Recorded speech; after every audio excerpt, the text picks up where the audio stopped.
Hola hermanos, espero estén bien. Como siempre es un placer poder compartir la palabra de Dios con ustedes.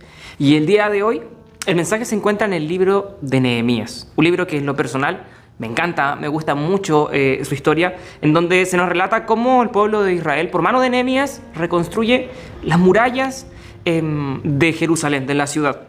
Sin embargo, no se trata solamente de levantar los muros de una ciudad, sino además levantar una nación, un pueblo que estaba caído. Habla acerca de la reconstrucción física, pero también habla acerca de una restauración espiritual. Y en medio de este proceso, Nehemías recibe una oposición bastante fuerte. Y justamente en esa porción, en esa parte se encuentra el versículo principal, que es Nehemías capítulo 2, verso 19. Dice así: sin embargo, cuando Sanbalat, Tobías y Gesem el árabe se enteraron de nuestro plan, Jeremías hablando, se burlaron con desprecio y dijeron: ¿qué están haciendo? ¿Se rebelan contra el rey? Antes de continuar, me gustaría que hiciéramos una pequeña oración. Amado Dios, gracias te damos, Señor, por poder estar escuchando este mensaje. Gracias por la vida de mis hermanos que están allí escuchando esta palabra a través de la pantalla, Dios. Bendícelos donde quiera que se encuentren, en el hogar, Señor, tal vez camino al trabajo, en donde sea, Dios. Que tu palabra hoy día llegue a cada corazón, Señor. Que tu palabra hoy día entre en lo profundo de nuestra vida para que allí pueda dar frutos, Señor Jesús. Gracias, Señor, porque tú nos permites poder escuchar tu voz. Permite que podamos concentrarnos en ella, aprender, Señor amado, y que tu palabra nos pueda transformar, Señor. Gracias por la vida de cada uno de los que está escuchando este mensaje, Señor, y porque tu palabra realmente es viva y eficaz. En el nombre de Jesús. Amén.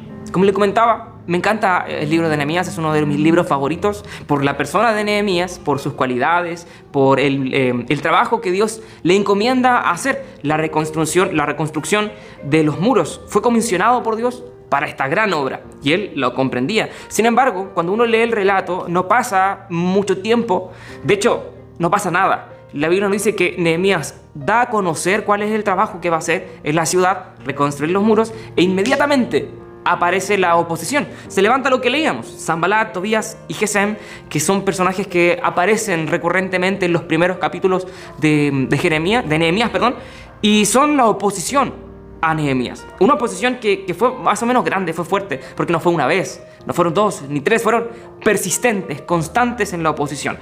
Lo trataron de calumniar, le mintieron, lo engañaron, compraron a profetas, quisieron matarlo, lo trataron de distraer, los amenazaron, conspiraron en su contra. Fue una oposición constante y fuerte. Y sé que muchas veces tal vez nos hemos sentido como Nehemías, que empezamos a hacer algo para Dios y se levanta inmediatamente la oposición. Pudiese levantarse antes o después, cuando ya estamos firmes, pero no, se levanta en el momento. Queremos dedicarnos a Dios, queremos, seguramente hemos escuchado muchas veces la frase: cuando me he querido levantar y empezar en los caminos del Señor, problema tras problema, dificultad tras dificultad. O hemos visto cómo personas que aceptan a Cristo, o tal vez nos ha pasado a nosotros, nos pasó, aceptamos a Cristo y comenzaron a surgir problemas, dificultades. Alguien aceptó a Cristo y su familia se vino en su contra, tuvo problemas en el trabajo, en la escuela, o otro tipo de dificultades, de oposición tal vez, tal cual como en Nehemías. Y puede ser que nos sintamos muy identificados con Nehemías. Y la respuesta al por qué sucede eso es que cuando queremos avanzar, cuando queremos entregarnos a Cristo y todo lo que involucre el progreso del cristiano, sí o sí conlleva oposición. Tal vez alguien diga: es que yo nunca he tenido enemigos, nunca se ha levantado alguien en mi contra, mi familia nunca se ha levantado en mi contra, amigos, no, la verdad es que me ha ido regularmente bien en el camino, pero no es el único tipo de oposición que se pudiese levantar. ¿Por qué? Porque al progresar en el camino del cristiano, cada vez morimos más a nosotros mismos y Cristo vive en nosotros.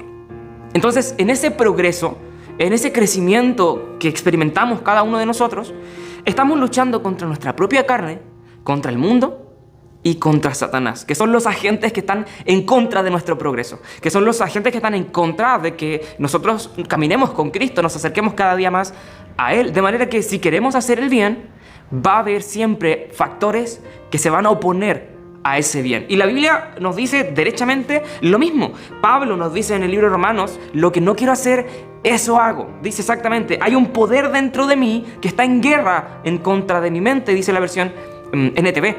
Entonces vemos cómo Pablo nos habla de que cuando él quiere hacer lo bueno, surge una oposición de su propio interior que lo insta a hacer lo malo. Jesús dijo que la carne es débil. Y no significa que no tenga fuerza, sino al contrario. Lo que quiere decir Jesús cuando dijo que la carne es débil es que no se va a resistir a la tentación. No va a luchar en contra de ella, se va a entregar por completo. Pero para el creyente eso es complejo, eso involucra una oposición. También nos dice el Evangelio de Juan que no pertenecemos a este mundo, Jesucristo refiriéndose a nosotros. No pertenecemos a este mundo. Y es por esa razón que el mundo nos odia. Es por esa razón que el mundo siempre va a involucrar una oposición para el creyente. ¿Por qué? Porque el mundo va en contra de las cosas de Dios. De otra manera, Pablo dice que no debemos acomodarnos o seguir las cosas que el mundo hace. ¿Por qué? Porque van en contra. Están en oposición a las cosas de Dios. Por eso debemos renovar nuestra mente a la luz de la palabra. También dice Primera de Pedro, estén alerta. Cuídense de su gran enemigo, el diablo, porque anda al acecho como un león rugiente buscando a quien devorar. Y es en medio de esta lucha que, fíjese usted, no es casualidad, es una diosicidad, cómo Dios muestra las cosas de manera perfecta. Volvamos a leer Nehemías. Sin embargo, cuando Nehemías da a conocer el plan, Sanbalat, Tobías y Gesem, 3 agentes que se oponen a Nehemías en su obediencia a Dios. Y cuando nosotros analizamos nuestro caminar como creyentes a la luz de las Escrituras y en nuestra obediencia a Dios, que es lo que nos pide las Escrituras, vemos que se levantan 3 factores. Muy similar, ¿no es cierto?, a lo que vivió Nehemías. Nuestra propia carne, el mundo y Satanás. Pudiesen ser ese Sanbalat, Tobías y Gesem. Se levanta siempre una oposición allí. Está latente. Puede manifestarse de muchas maneras. Pueden ser personas concretas que están oponiéndose a nuestro caminar, a nuestra intención de avanzar, de entregarnos a Cristo, de obedecerle. Pueden ser nuestras debilidades, nuestra propia carne. Pueden ser cosas del mundo. Pero sí o sí va a haber oposición. Y la historia de Nehemías no solo nos muestra esta verdad, sino además nos muestra principios que nosotros podemos extraer de allí para poder hacerle frente a justamente esas oposiciones. Porque como le decía hace un momento, Nehemías sufrió una fuerte oposición. Y las respuestas que Nehemías da a cada una de ellas nos entregan directrices, principios para nosotros también actuar. Y una de las características que define a Nehemías, no solo en la oposición, sino en todo su ministerio, es la oración. De hecho, textualmente, cuando Nehemías recibe la oposición, la Biblia nos dice que Nehemías oró a Dios. No se fue y dijo, no, me la van a pagar, estos van a ver. No, Nehemías oró a Dios, ¿sí? Vemos que exige justicia Nehemías, pidiéndole a Dios que se encargue él de sus enemigos. Pero no solo eso, sino que también Nehemías, y lo hablábamos hace un tiempo en un mensaje que se entregaba, Nehemías, más que preocuparse, Nehemías se ocupó del asunto. Cuando después de orar justamente, Nehemías es un hombre de oración y de acción. Él ora a Dios y él actúa en consecuencia a eso. Oró a Dios y puso guardias en todos lados, organizó a la gente de tal manera que no hubiese rincón que no estuviese tanto trabajando como protegiéndose de posibles ataques o enemigos. Entonces vemos que Nehemías ora sobre la oposición, pidiendo la ayuda a Dios, y además se ocupa del asunto. Más que preocuparse, más que afanarse y volverse ansioso o estresarse, Nehemías se encarga y toma acciones tangibles, concretas. Eso es algo que debemos hacer nosotros. Tal vez alguien dice, chuta, es que yo quiero obedecer a Dios, pero hay tentaciones en mí. Hay tentaciones que se oponen a mí, mi carne. Bueno, tomemos acciones directas. ¿Qué es lo que te hace caer? ¿En qué momentos? ¿Qué personas? ¿En qué circunstancias? Sácalas, aléjalas, toma acciones. Eso es lo que nos enseña Nehemías. Y también lo que Nehemías hizo y le funcionó muchísimo, y es importante, es que Nehemías se concentró en lo que él estaba haciendo. Dios le entrega una tarea, Nehemías se concentra en esa tarea. Me encanta cómo Nehemías responde cuando le insisten con cartas. Nehemías dice, déjenme, estoy ocupado en una gran obra, en una gran tarea, y la descuidaría si yo fuera a atenderlos a ustedes. Yo estoy concentrado, no me saquen de acá. Esto es más importante que cualquier otra cosa. Nehemías se concentró, Nehemías oró, Nehemías se ocupó y Nehemías se concentró. Es algo que debemos aprender, pero no solo eso, sino que para ya ir terminando, me gustaría que nos concentráramos en el punto tal vez más crucial de la manera en la que Nehemías respondió ante la oposición. Y la más importante de ellas es que Nehemías tenía claro quién lo había encomendado. Nehemías tenía claro quién le había encargado esa tarea. Y por lo tanto tenía claro quién estaba con él, quién era su respaldo. Nehemías 2:20 dice así: yo contesté, justo después del versículo que leíamos al principio: el Dios del cielo nos ayudará a tener éxito. Nosotros, sus siervos, comenzaremos a reconstruir esta muralla, pero ustedes no tienen ninguna parte, ni derecho legal o reclamo histórico en Jerusalén. Nehemías tenía claro cuál era su posición. Nehemías tenía claro cuál era su misión. Y Nehemías tenía claro quién era el que estaba con él: el Dios de los cielos. Y aquí me gustaría preguntarte: ¿se va a levantar oposición? Eso es seguro, de una u otra manera. Pero ¿tienes claro quién está contigo? Podemos orar mucho, podemos concentrarnos o tomar decisiones concretas.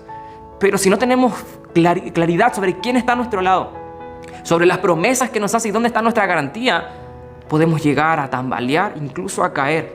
Y me gustaría terminar recordándote ciertas promesas que la Biblia nos habla al respecto. Primero dice Mateo 28:20: tengan por seguro esto, que yo estoy con ustedes siempre hasta el final de los tiempos. Evangelio de Juan, capítulo 16, verso 33. Les he dicho lo anterior para que en mí tengan paz. Sí, van a tener aflicciones en el mundo, pruebas y tristezas, oposición también. Pero anímense, porque yo he vencido al mundo. Primera de Juan 5:4. Porque todo lo que ha nacido de Dios vence al mundo. Esta es la victoria que vence al mundo: nuestra fe. Primera de Juan capítulo 4, verso 4. Hijitos, ustedes son de Dios y por esto ya han derrotado a los enemigos de Cristo, porque el que está en ustedes es más grande que el que está en el mundo. Cuando quieras avanzar, cuando quieras obedecer, se va a levantar oposición. Y esto lo debemos tener bien claro, que si queremos avanzar, se va a levantar oposición, indudablemente, desde nuestra propia carne, desde el mundo y desde Satanás. Sin embargo, lo que tenemos que tener más claro aún todavía es que aunque se levante oposición, en Cristo está tu victoria y está mi victoria. Está asegurada nuestra victoria en Cristo. Por lo tanto, cuando venga oposición a nuestra vida, oremos a Dios. Ocupémonos, concentrémonos en Él y no olvidemos quién nos llamó y quién está con nosotros. Dios te bendiga.